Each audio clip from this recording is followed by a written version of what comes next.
Hey everybody, we are going to talk about unicorns.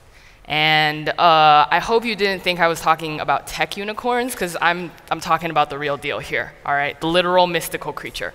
So if I were to ask you to imagine what a Chinese version of a unicorn is, can everyone just kind of like conjure up something in their minds for a little bit? Okay. So this is actually the thing that is most frequently referred to as the Chinese unicorn. It's known as a qilin. And you know, it kind of looks like a unicorn, right? It's a kind of horse-shaped, but it's a little bit off, right? There's a little too much texture to it. Are those scales? What's going on with the face? Here's a better look, and yeah, we're definitely off spec at this point, right? It's on fire, it's got the face of a lion, and it's in a really weird pose because, oh yeah, it flies everywhere because it's so Buddhist that it doesn't want to accidentally step on anything.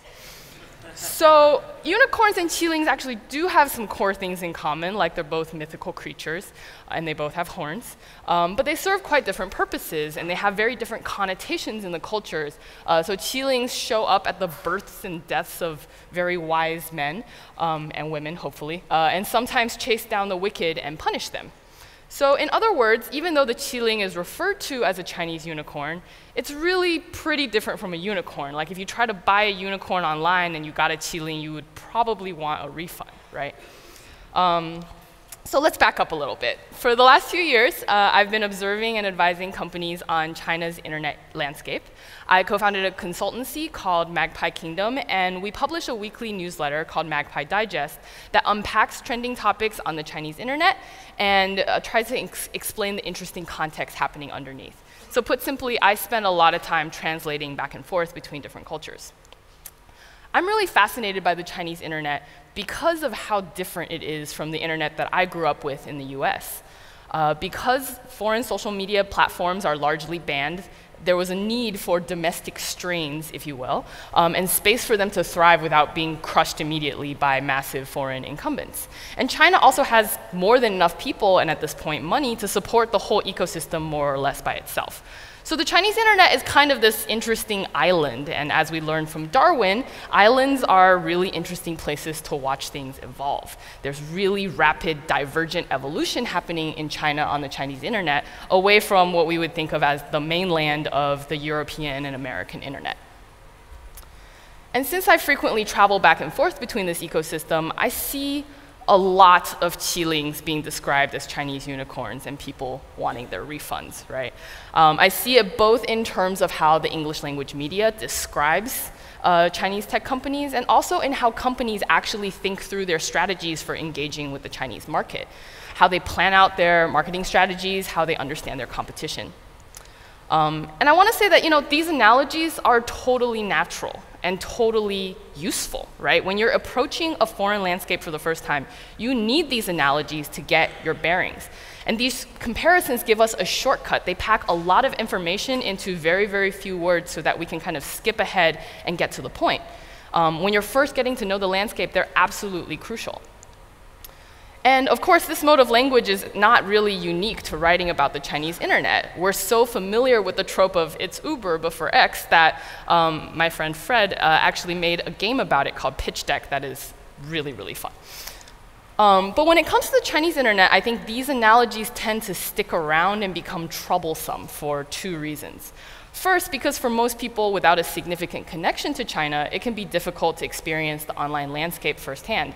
There's technical barriers, there's linguistic barriers, there's cultural barriers.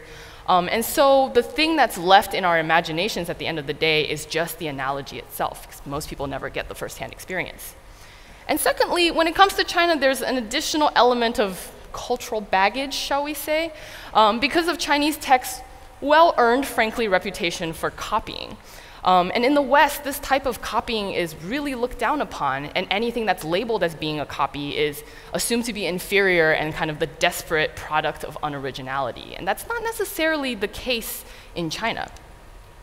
So I think we have these mental shortcuts that are rooted in a landscape that we're familiar with, and then we impose that onto this new foreign landscape that we're trying to understand.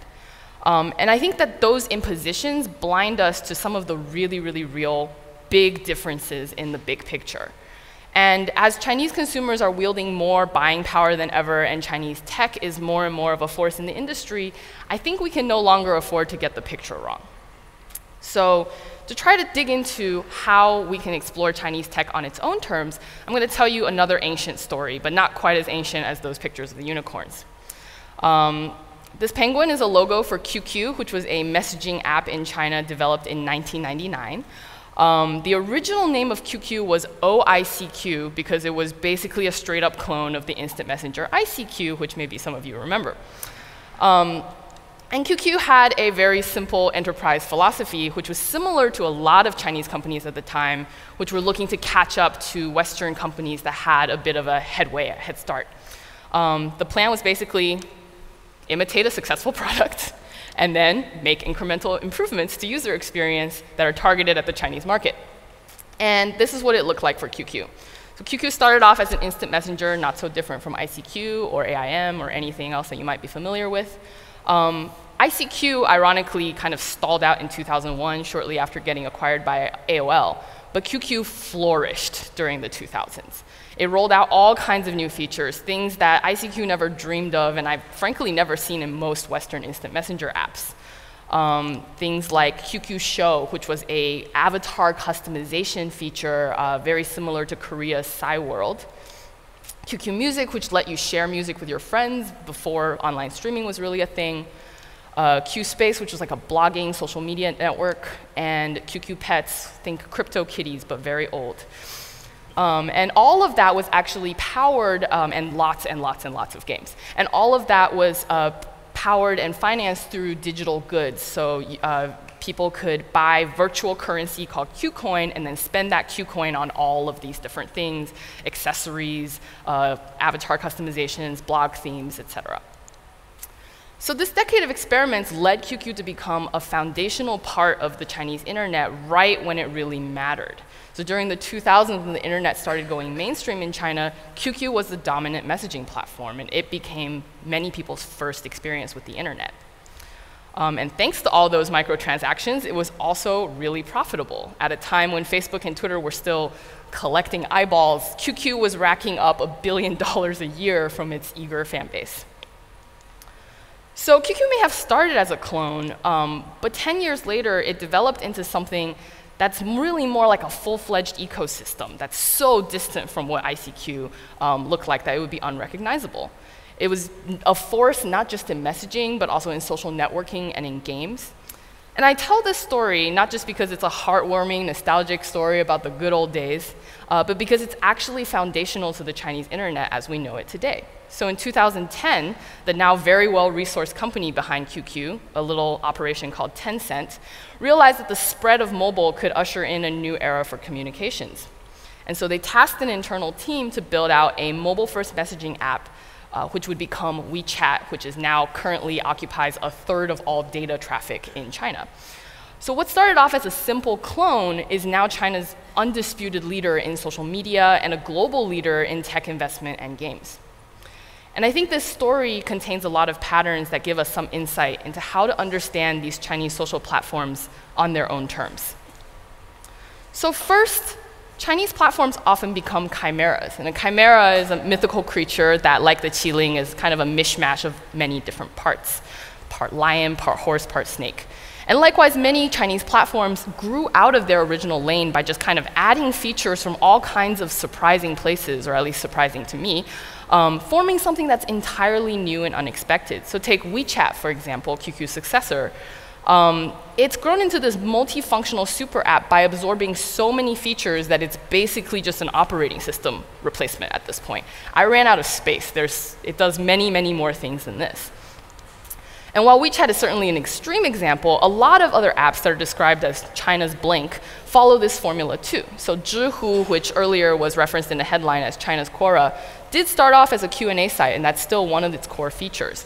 But along the way, it's also rolled out live paid Q&A with experts, online education features, a blogging platform, and even a bookstore. And I'm sure there's features I just haven't even found yet. It's become this chimeric ecosystem that supports their users' interests in learning through many, many different formats, some of which are really surprising to the silos that we've given to expect. And the second point, I think, is that Chinese platforms learn from the whole world. I think certainly in the US, maybe in Europe, there's a tendency to think that tech ideas flow in one direction from us outwards, right? And I think that's been the default narrative for so long, and maybe it's been the case for a long time. But in China now, this feels very viscerally different. Based on geography and culture alone, China is attuned to a really wide range of influences that goes beyond Europe and America. So in the case of QQ, you saw that they were lifting business models and feature ideas from Korea. And not just that, but Russia, Japan, right? All of these other places. It's paying attention to a different set of the world than we're used to. And I think what's really interesting is that what's happening when Chinese companies are copying features is that they actually view themselves as students. What they're doing is they're testing out an idea that they've seen work somewhere else on their own very different ecosystem and trying to unpack what works about it. Not so they can just ride that wave, but so they can build on top of that information. So take, for example, this app called Douyin in Chinese, which is known as TikTok internationally. This recently became the #1 non-game app on iOS for the whole world. And it's not even available on the US App Store. This app started off as a short music video app similar to Dub Smash or Musical.ly, which you might be familiar with. It's targeted to people kind of like 15 and under, so don't feel bad if you don't know about it. Douyin is just 2 years old, but it's already kind of showing off those chimera tendencies. It has its own live streaming app, which is very different from Musical.ly, which rolled out a live streaming component separately. It's done things like try to integrate live trivia, like HQ Trivia, into its own app. And this is my favorite feature, which is a really impressive use of image recognition software actually using a phone camera. And I haven't seen anything like this in an equivalent Western app, I think because it's actually influenced by Japanese pose matching games, right? And this influence is also not just one-directional. The Chinese internet is starting to influence Southeast Asia, the rest of the world through its diaspora, and there's aspirations to do much more. So because of the previous 2 points, that one, Chinese platforms kind of tend to sprawl into these chimeras, and two, that they learn quickly from other parts of the world than here, what you see happening when we try to talk about the Chinese internet in our terms is that the niches don't really map one-to-one, right? And when that happens, it makes it really easy for us, who are still reliant on those analogies and comparisons, to just like miss whole things sometimes. My favorite example of this is a platform called Bilibili, which literally foregrounds the social experience. So this is a short clip of what it's like to watch the trailer for Avengers Infinity War on Bilibili. You can barely see the actual video through what's known as bullet comments, which are just everybody's comments flying past in a time-synced way. It is either nauseating, painful, or like the best thrill of your life to watch this, depending on the type of person you are. I think you all know which kind I am. The comments range from pure reactions to jokes to really thoughtful critique. And this is one of the most influential apps for Chinese youth born after the 1990s. This wields enormous cultural clout in China. And one of my favorite things about it, actually, is that it has a really unusual tactic for ensuring community coherence. So to register an account on the service, you have to pass a 100-question test about anime trivia and site culture within 120 minutes. And this is the simplified version of the test, which used to be even longer and even harder and was referred to as like the Chinese nerd SATs. So Bilibili is this fascinating ecosystem, but it's actually a clone too. It's just a clone of a Japanese website called Nico Nico that's also centered heavily around anime culture. And we just don't have anything like this, right? This isn't China's YouTube. This is China's something else that we don't have. And so even as Bilibili grew solid enough financials to be listed on the New York Stock Exchange and to go public, the conversation around it in the West has just been strangely quiet because we don't really know what to hold on to when telling the story. So if you're interested in the Chinese internet, and you should be given that it's a fascinating place and a hotbed of growth, and also not to mention the billion potential customers, I want to leave you with a few suggestions about how you can start to think about this biodiverse, unique ecosystem on its own terms. So first, get to know China's unicorns up close, and also the smaller woodland creatures as well. Go look up a list of companies online and start looking for the chimeras, start understanding where the influences are flowing, and actively try to fight that one-to-one mapping. Read sources that go beyond the 101. If you keep reading things that just keep saying explaining very basic things, you'll never get to sort of the more advanced critiques. So aside from our newsletter, which I think is very good, there's also excellent English language coverage of Chinese tech on sites like Tech in Asia and TechNode. And it's important to check out the cultural coverage too to see what's actually going on these platforms on sites like Radii China. And finally, if you're doing business, make sure that the map you have of this ecosystem is accurate and invest in good cultural translators who really, really understand the landscape and are not just going to try to tell you simple equivalencies. So earlier, I showed you this map while talking about mental shortcuts, but I didn't really explain what it was.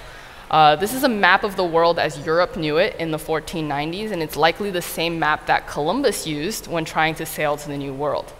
This thing is actually a cartographic masterpiece, but one thing that's really, really noticeable is that the resolution degrades somewhat the farther you get away from Europe. And spoiler alert, this did not get him to India. So make sure you have the right maps. Thank you.